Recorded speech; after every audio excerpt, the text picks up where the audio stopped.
Hi. Hi, good evening. We're back with episode 3. Yeah. So today's episode would be a little bit more heavier than the past two. So today we will be talking about sexual harassment. So sexual harassment, to define it the way I would define it, is basically being treated in a way sexually without your consent. And I think my mom and I, we both have had our own experiences with sexual harassment. Well, first of all, we want to make it clear that this is only our own experiences, and it's honestly not very easy for us to even share it to the entire world. So we hope that you would listen to this with a bit more of compassion and less of judgment. And also because it's all our opinions and our experiences, we may or may not be right. So if you think you feel a bit offended, please don't hesitate to leave it in the comment sections. I will share my experiences and my mom will share experiences. And then we will only talk about the rest, including what you can do in the next few episodes. My experience was in 2018. I was in uni for the very first time. That was my second week of uni. A guy asked me out on a date, and obviously I was in uni. We went to Pavilion, we watched a movie, and in the cinema, during the movie, he had his arm around me, and his hand was moving very slowly from my shoulder to my arm, to my waist, and then to my hips, and then to my butt. So when that happened, I was in shock. I didn't know what was going on, but I knew I didn't feel safe. So I said, stop. No, I don't want this. And thankfully he did stop. And I only realized that that was sexual harassment only when I got back to my dorm. And I was like, wait, that's not right. And this actually traumatized me for 2 weeks in uni. I was crying all the time. After that, I met my second boyfriend, and he was friends with the same guy that touched me in the cinema. And I told my ex-boyfriend at the time, saying that your friend was doing this to me. And all he said was, just let it go, it's not a big deal. We're all friends, let's just hang out together. And then I felt like, oh, okay, so not a big deal then, like it doesn't matter. And I had to try really hard to suppress it and be okay around this guy. And slowly I just forgot about it. And I never got like an official apology from the guy even. We will be always taught that we can't speaking up. We have to keep it silent. We have to keep it ourselves. Like we have to let it go, and let it go. So it's actually this is not right. You have the right to voice out. The funny thing is, I did voice out to my boyfriend at the time, but his reaction to my story was exactly the reason why people nowadays don't talk about it, because people don't support it, people don't believe you, people undermine you, people don't take you seriously, and that's why it's so hard for people to talk about it. And you hear someone sharing this story, it's so important for you to keep an open mind and be compassionate about it. Some people will think that you've been acting so silly. It's just a normal thing. He's just being nice to you. He's just being friends. But it's not, because I was there and you weren't. So how would you know how I felt? We don't know how you feel. Yeah. I remember that I was about 5 or 6 years old. I went to a supermarket with my mom, and my mom is shopping around. And I'm the type which is not following, and I will go and explore it by myself. And I remember that I am wearing a very beautiful flowy dress. That if I turn around, the dress will be throwing up. Then suddenly I felt that there's a finger touched my panties. So I was underneath. It's just like something like doing that. Yeah. It's very quick. Poke. Yeah. So I was shocked, and I just turned around and I saw that there's a boy, is around 7 and 8 years old, 7 to 8 years old, and then he just laughed at me. He just smiled at me, and I was shocked, and then I quickly ran back to my mom, and I keep on staring at that boy so that he did not come near me. And I have no idea what is going on. And then How old were you? 5? 5, or Yeah, 6. how is a Yeah. 5-year-old girl supposed to know what the hell that But was? I know this is not right. And yeah, I know this is not right that by being touched like that. So I know it's not I'm right. sorry it happened to you. Yeah, but I have no chance to say about this to my mom because I don't think when I spoke to her, she will listen. I don't know. Or believe you. Yeah. And then another experience is when I'm around 12, no, 13 or 14, because I always take bus going back home. So on the way walking back to my home, there's a boy around 15 or 16 years old. He was cycling and he just looked at me from the front. He crossed over me. He turned back and going up against me, and then he come back. But this time, when he come near me, the hand is on my breast. And then he just let go. So I was like, what is going on? And when I'm back home, seriously, I cry. And then again, I did not tell my mom. First thought that I have, she won't believe me. The second one is I was always being blamed if this thing happened to me because I'm a girl. This is in my family belief. So you are a girl, you deserve that.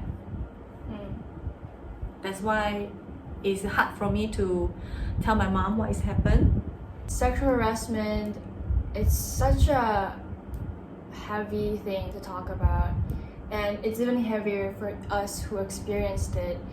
And I think it's so frustrating to grow up hearing all of these stories and hearing how the victims, the women who were experiencing this, getting blamed for the way they dressed at the time, where they went to, what time it was. So it was all blaming the victim, like implying that you are the cause of your pain, that you are the cause of someone else's action. But it's not right, because why is the focus on the victim and not the perpetrator who is going out of their way, touching people, hurting people without their consent, and then they're okay with it? No one gives a shit. Like, we over here, my mom has had experience since she was 5 years old. She's about 42 this year, and it still somehow hurts. Yeah, it hurts. It still hurts. Yes, so it is. something at 5 years old, it still hurts after And 30 years. I still remember. Yeah, after 30 years, you Yeah. can still remember it. Well, the boy that did it to you, he's probably, I don't know, living his best life out there and not understanding the consequences of his action. Like, he's completely oblivious to what's going on with my mom right now. Yeah. Which is why I think it's so crazy how people experiencing this gets to be stuck with this trauma, this pain for a long, long time, while these people are just out there living life with no trauma, no pain, no fear, just whatever. And I find that so unfair. I think at this day and age, in this century, 21st century is a modern time, I think it's so important that we start to, switch the mindset and the focus to not punishing the victims, but educating people about this issue, which is why we are out here talking about it, raising awareness, normalizing talking about it, so you know that this is not right, whether or not you're the perpetrator or the victim. This is not right, it's not okay, and it's not your fault that you were hurt. You were young, you didn't know better, you didn't know. It wasn't your fault. It really, really wasn't. And I'm really sorry for people who didn't have anyone in there to be there for you, to protect you. And that's not right. And I think people around should be more aware of this kind of things and just be there for someone, and you don't know how much you can help them. When you were 5, you had someone to go to for that? Yeah, of course. I actually wish that my mom is there for me. Although she was there. She was there. Yeah, you didn't know what there. it was. Yes. Yeah. Very sad. It's is. really sad.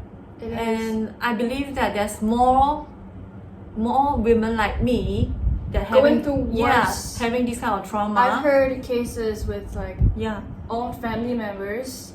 that's the worst. Yeah, with friends, with cousins, with siblings. Oh, And then there's rape, and then there's so many things in this rape culture that people are so quiet about.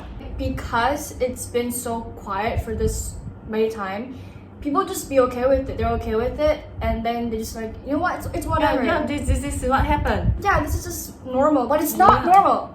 It's The not- point is, it's not fucking normal. It really isn't. Why would it be normal? Why are we forced to be quiet about it when because we are women. yeah, and I am not about that. I am not about that. I think that's complete bullshit. But I also have to point it out that sexual harassment happens to men as well. Yeah. But today we won't talk Yeah, we about don't talk that, about that. for now.